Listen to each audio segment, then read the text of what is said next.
as quickly as possible in the new Congress with Senator Rubio and Congressman Chris Smith and others on the reauthorization of IRFA and strengthen it in ways that many of you in this room think necessary. 2, as we move ahead to keep the issue bipartisan, it is still one of the few issues that is seen as nonpartisan.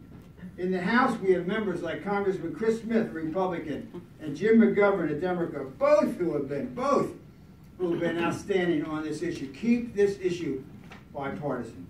Thirdly, encourage the newly elected members of the House and Senate who are to be involved in this issue as they move forth in their congressional careers. Ambassador Brownback can tell you that history shows that the issues a member adopts early are issues that they stay with. Sometimes a member we think would be the least interested turns out to be the most interested because of some experience in their lifetime that we know nothing about. So we need to get together and have religious freedom advocates meet with all the new members of the House, both House and Senate, and it should be done very early in the new session. Number 4, set up a series of briefings on international religious freedom early in the new Congress on the Hill for staff of both new and returning members of the House and Senate. Briefings should be done at least every other month. Personally, I think it should be every month, but at least every other month. And efforts made to encourage Hill staffers to attend. Alternate the briefings between the House and the Senate. Number 5, there needs to be a major effort, as Mr. Brownback was saying, the ambassador, on the college campuses to make international religious freedom compelling to students, similar to what IJM has done on the issue of sexual trafficking. New research has found that 2 in 3 young people brought up as Christians disengaged from their faith between the ages of 18 and 29. The likelihood of these people being engaged or even interested in international religious freedom is very low unless something is done.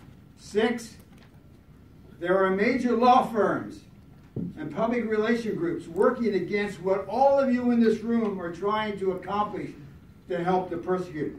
Just one example is a major law firm that is representing China, which is persecuting every religious group, including detaining young Muslim children in re-education camps, reminiscent of Mao and Stalin. And I have seen bringing about cultural genocide in Tibet. Imagine a Buddhist monk who is in the Dropsy prison and they hear that American law firm is representing the Chinese government. This law firm also represents Saudi Arabia, which publishes anti-Christian and anti-Semitic textbooks and is involved in reprehensible activities. This law firm also represents President Bashir of Sudan, who is an indicted war criminal for genocide that has bombed African villages, killing women and children. The activity of these firms cannot be ignored. We need to speak out against them. I'm reminded of the words of Reverend Martin Luther King, who said, in the end, we will remember not the words of our enemies, but the silence of our friends. Are we not the friends? Then we should speak out against these groups in town that are working against the very thing that each and every person in this room is working on. And after speaking out about lobbying and influencing for abusive federal governments and foreign governments, I asked the question, is it appropriate for the Washington Post and other major newspapers to print and distribute as inserts in their own paper, China Daily, which is controlled by the Chinese government and are registered as a foreign agent under the Foreign Registration Act? I think not. The Washington Post editorial page has been great. I love Fred Hyatt. He's got a heart for these things he cares. Is it appropriate to carry this insert in the paper? 7, establish a religious freedom defense fund, similar to what Bob Fu is doing for China, to help lawyers in countries all over the world to defend those persecuted for the faith by training and funding these lawyers. Dissidents all over the world need lawyers to represent them. This could be done in cooperation with the American Bar Association, the Alliance Defending Freedom, the Christian Legal Aid Society, and other legal groups. It is important to help these lawyers. The lawyer for Asia Bibi needed help. There are Asia Bibis all over the world, and these lawyers need help. Number 9, Christian leaders ought to speak out publicly and work against anti-Semitism. We see anti-Semitism growing in many countries and even on American college campuses. Over much of the world's history, Jews have suffered betrayal, scorn, and persecution. A Jewish friend of mine told me that no survey was needed to determine whether a country was free. He said simple visits to synagogues did the job. As history has shown, if the Jews of a country were free to practice their faith, one could be reasonably confident that tolerance and freedom were possible for others. I think the Christian church needs a Bonhoeffer initiative. Last night I read more about Bonhoeffer. I'm coming on the subway today. We need a Bonhoeffer initiative in the Christian church. Number 10, and the last and I believe the most important recommendation, is that the church needs to engage boldly in the issue of international and I believe also personally domestic religious freedom. I believe that with some exceptions, it is not. Mm-hmm. One of the most powerful pieces of writing in modern times is the Reverend Martin Luther King's letter from a Birmingham jail. He said, so often the contemporary church is a weak, ineffectual voice with an uncertain sound. Reverend King went on to say, and I quote, he said, the judgment of God is upon the church as never before. He said, if today's church does not recapture the sacrificial spirit of the early church, it will lose its authenticity, forfeit the loyalty of millions, and be dismissed as an irrelevant social club with no meaning. But waiting for the right time to act is not an option. This is the right time to act. As we look at all the persecution taking place of all faiths, as Ambassador Brownback said, around the world, are we who consider ourselves men and women of faith in 2018 more cautious than courageous? As we speak out and engage on behalf of the persecuted, are we willing to risk imprisonment for what we believe?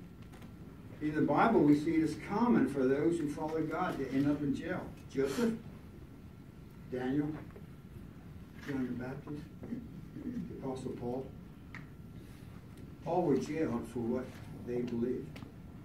I was told that when World War I, the German hero, Martin Niemöller, was imprisoned by the Nazis, a fellow pastor came to visit him. The pastor asked how a man in Niemöller's statue could be in a place like that. Niemöller reportedly replied, quote, the question isn't how I could be here, but why aren't you here too?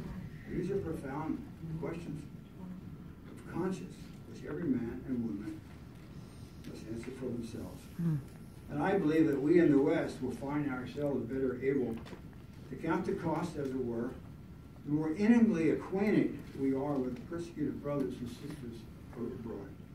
And if we know their stories, if we weep at their wounds, if we intercede on their behalf through prayer and advocacy, I'm confident that we will find ourselves shaped by the courage. When I'm out there sometimes with these people, the courage you get from them, we will shape by the courage of these men and women as they become more than faceless and nameless victims in distant places and hard-to-pronounce prison cells.